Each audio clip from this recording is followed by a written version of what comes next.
Hello, Empoweristas. I am Alex Wehrley, the founder of Empowerista, joined by Tai Sky. She is a women's life coach. She is a writer. She is a speaker. She is a mind reader because we are wearing basically the exact same thing. Go green. Team green. Go green. Yeah.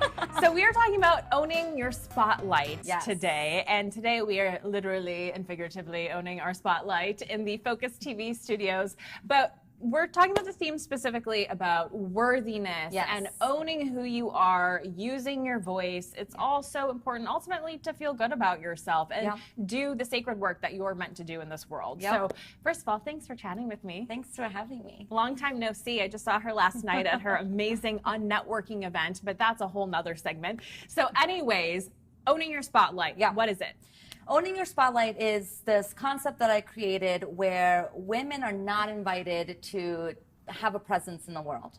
And if we want to become entrepreneurs and be really successful at it, if we want to rise in the corporate ranks, if we want to just feel fulfilled in our lives, we're going to have to take up space. And so Own Your Spotlight is all about how can us as women have more presence in the world? How can we be more unapologetic about who we are, no matter what body size, no matter what skin color, no matter what, whether we're able-bodied or not able-bodied, we have to own that we're here. We're here on this planet for only a small amount of time. What are we going to do with that?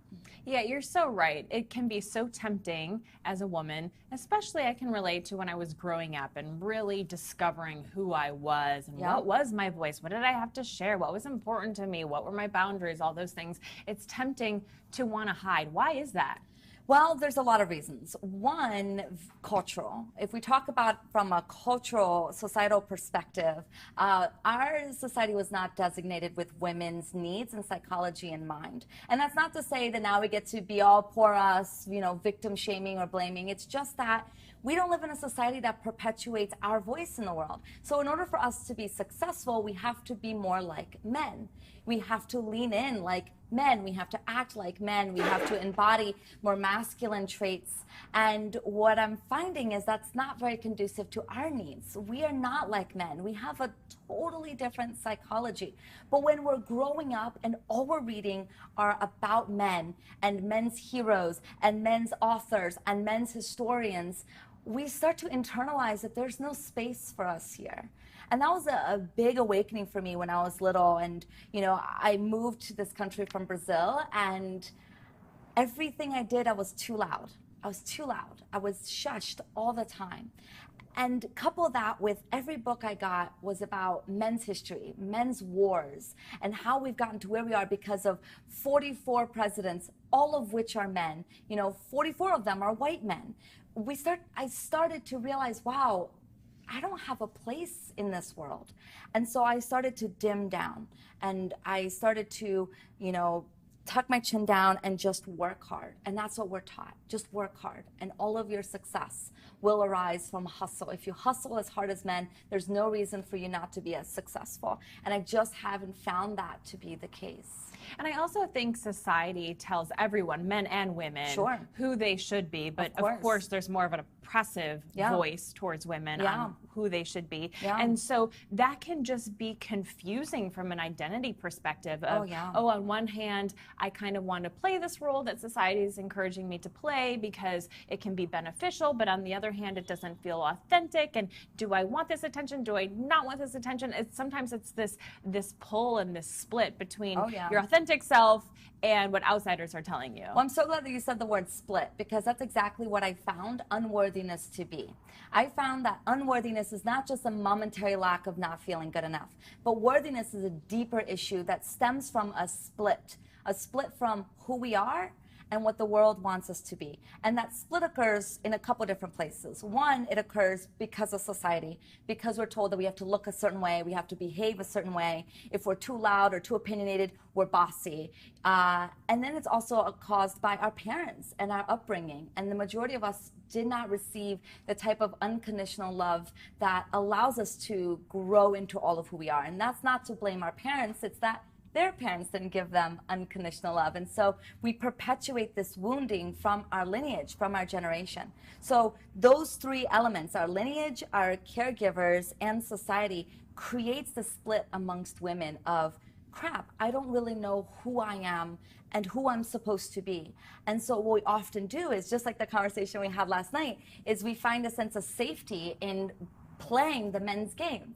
And we find a sense of safety of just going along with what society tells us to do. Go to college, work hard, start at the bottom. And what I'm finding, amongst the women that come to work with me, is that they're no longer satisfied with that model. They're finding this sense of alienation in their bodies and in their lives because they've pursued this model and yet it's not fulfilling them. And there is another way. And of course, there's that fine line, and I don't know where it is, maybe you know where it is, between you have to honor the culture in which you were raised to the extent of, hey, the reality is, if you get a college education, for example, statistically, you're more likely to get a better job and advance in your work. There are just certain realities that I think we have to at least be mindful so we can know if it fits for us or not. Totally. But at the same time, where you draw that line so you're not doing it at the expense of who you are.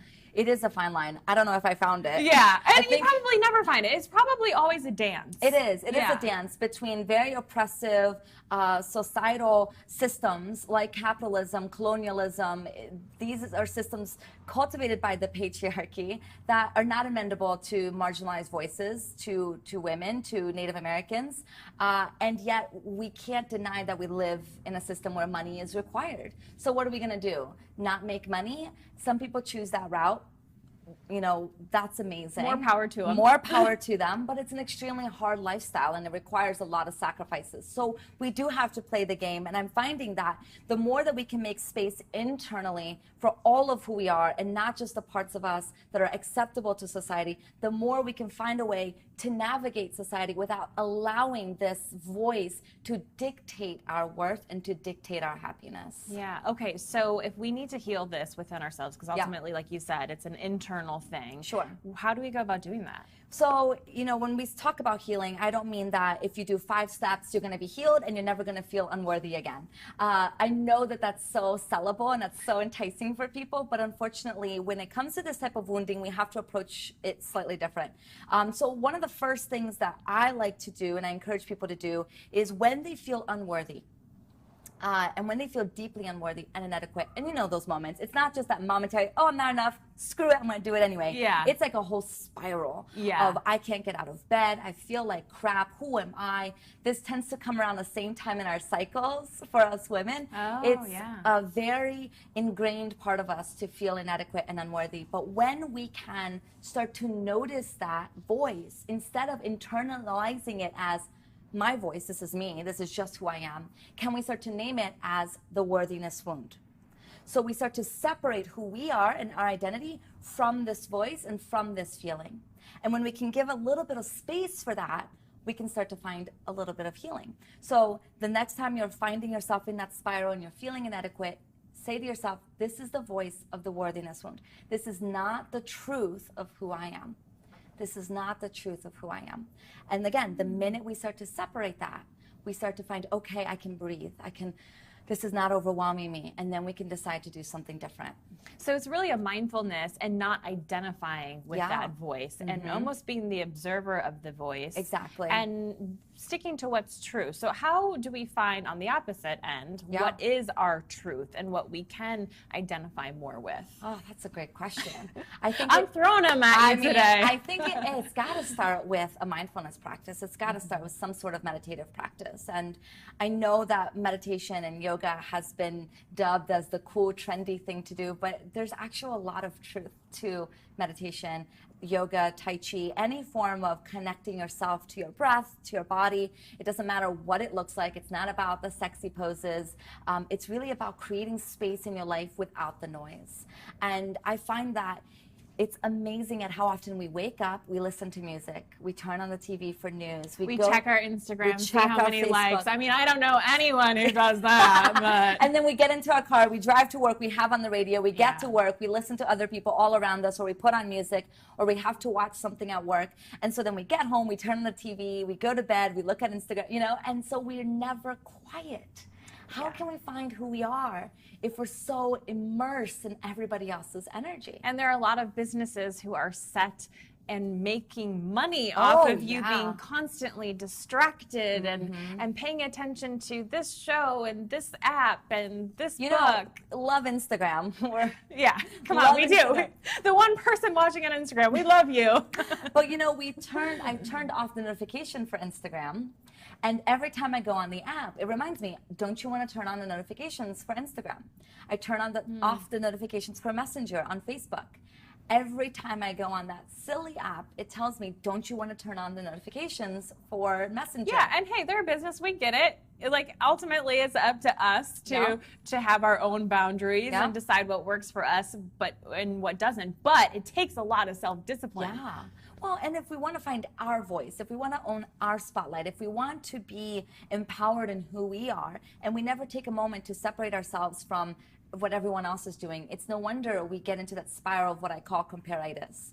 It's no wonder we feel so inadequate that we don't feel like showing up in the morning. And when you aren't doing anything proactively to look at that voice and develop the discipline to disconnect from the comparitis, well, you're just going to be in that constant spiral. And while there's a lot that we can learn from that spiral, and there's no shame if we're there, I've been there plenty of times, there gets to be a point where we have to decide, are we going to keep going with this, or are we going to choose or do something different? You know, are we going to try to find healing? Are we going to bring in the right resources to support us in this journey? But as women, we're often taught that we have to go at it alone. We have to do it alone. We have to figure it out by ourselves. We have to be a perfect mother, and we have to work, you know, a perfect job, and we have to be getting promotions there. You know, we have to do all this stuff, and we can have it all, and it can be easy, and it's not easy, and we're struggling, and yet we just keep going off on our own. And I cannot encourage enough the importance of bringing on the right support system to help us navigate all of this. Absolutely. Let's go back to what you alluded to, and that is finding your voice. Yes.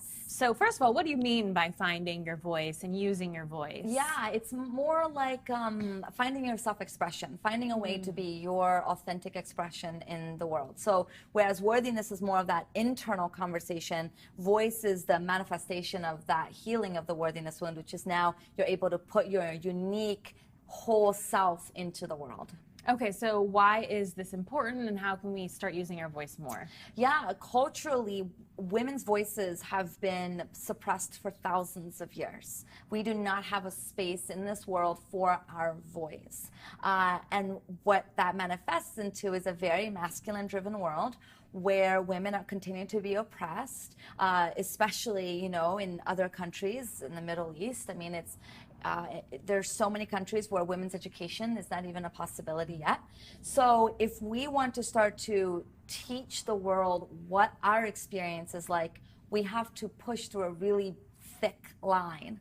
And the more that we can find integrity and wholeness within ourselves, the easier it is for us to put that voice out into the world. But we need it. We need to have our equal representation of ourselves in the world. If we look at TV, we have to have 50-50 representation. We are 50% of the population, and people are amazed that Wonder Woman did so well. It's like, well, because we like to see ourselves reflected in Hollywood. Absolutely. I was just going to say, I'm a huge advocate for women in TV and film, behind and in front of the camera. And the reason why is it's so important that we're sharing those different stories and how dynamic women are. We are all so diverse and different and come from different point of views and backgrounds. And historically, a lot of times it was just kind of that same storyline of what it means to be a woman, what it means to be a woman. Not only is that boring, it also keeps women down and just perpetuates this is who you should be as a woman, and plays into that unworthiness. And then also, what does that tell men about how they should view women? They should view them only as this ideal woman. And if you're not this ideal woman, then you're not worthy. You are just saying it perfectly. I'm just going to leave now because you got this. Well, and look at like what we call women's movies. If it's women-led, if there's a majority women cast, it's called chick flicks, and it's written off. You don't get an Emmy for a chick flick. You know, you don't get seen in the world as a powerful movie for a chick flick. So right there, we're just written off as can't even be looked at. It's not even worthy of our attention. And yet, how many of us have to see the billionth Marvel movie where it's like a white dude beating up the bad guys, and it's the same plot line over and over, and we're supposed to be amazed at it, you know? Yeah. I just read an article today about how there are more and more movies coming out that represent marginalized voices, black women, black men, women, and white women, I should say, Latina women, you know? And they're surprised that these movies are doing so well. How can you be surprised? People like to see. There's an audience there that you haven't tapped into. I mean, if your motivation has to be money, then that should be it, because there are women and men who will absolutely go see these movies and watch these TV series. Yeah, and we all have stories inside of us, and it's not the perfect hero's journey story with a wrapped up with a bow. It's messy, it's filled with pain and anguish, and we all have the whole spectrum of the human experience within ourselves. And the more that we can share that, we liberate others to step into their messy selves, and we start to say, you're okay as who you are. You know, what excites me is to see these little girls wearing these Wonder Woman costumes. They're starting to see their image reflected in these big screens. They're going to grow up feeling much more confident and powerful in who they are than we have, or the women before us have. So we're making progress. And we have to stop perpetuating our own silence, which we do because we've been taught that that's acceptable. One of the ways is by interrupting women. You know, we get interrupted all the time. It's called mansplaining, right? When a man explains something to a woman, interrupts her. We saw it with the Sessions testimony, and Senator Kamala got interrupted by, you know, it happens all the time where women are being interrupted. And so if we want to empower women's voices, we can't be interrupting other women. So if you're in the boardroom, if you're in a situation where, let's say, you and another woman, or it doesn't matter how many women or men are in the boardroom, but let's just say that in this situation, it's you and just another woman and a boardroom filled with men, and you notice that she's being interrupted, say something. Or make sure that you're not interrupting her. Make sure that you give her plenty of space and support to have her voice be elevated. This is just a subtle way that we can start to support other women's voices. You know, notice if you're being uber critical of a woman's voice, but not being critical of a man's voice. We've been taught that. We've been taught that that's acceptable, and it's time to start to flip the script. Yes, that's the phrase. Because it's scary to speak up. It's very scary because sometimes, maybe even often, it's not received well. Right. So the temptation is to go, you know what? It wasn't received well last time. I'm just going to shut up this time. So how do we get over that fear and really know that, hey, this is worth speaking up and using our voice? Well, again, it's by addressing the worthiness wound. You see, it's a full circle. It's like we feel scared and we feel like it's okay to be bullied by other people because we've been taught that that's okay, and that caused that split where we now feel unworthy and inadequate and we don't feel good enough to speak up. And so beginning to address that voice and say, you know what, that's not my voice. That is not the truth of who I am. I am not unworthy. I deserve to be here. I am entitled to be here. I belong here. And I am going to say something because my presence in the world is undeniable. You know, we have to start doing that internal work so that we can start to support each other in a bigger way. Positive self-talk is so powerful. It's funny, I was just listening to a podcast episode, Lewis Howes, at School of Greatness. He interviewed Julianne Hough, and she was saying she was going into her Footloose audition, and she was feeling very, basically summing up, unworthy for this role. And she went in the bathroom and she told herself, you're amazing, you've got this, like all this positive self-talk that she didn't even believe. But it was just saying it out loud that it changed something and shifted for her. And doing the power stance, you know, standing in front of a mirror and putting our stance out, taking up space. Wonder Womaning it up. Yes. I always recommend to my clients, if you're nervous, if you feel small, if you want to shrink, you know, go to the bathroom, go somewhere appropriate and expand your body. Take up that space and say to yourself, I deserve to take up space. I will own this space.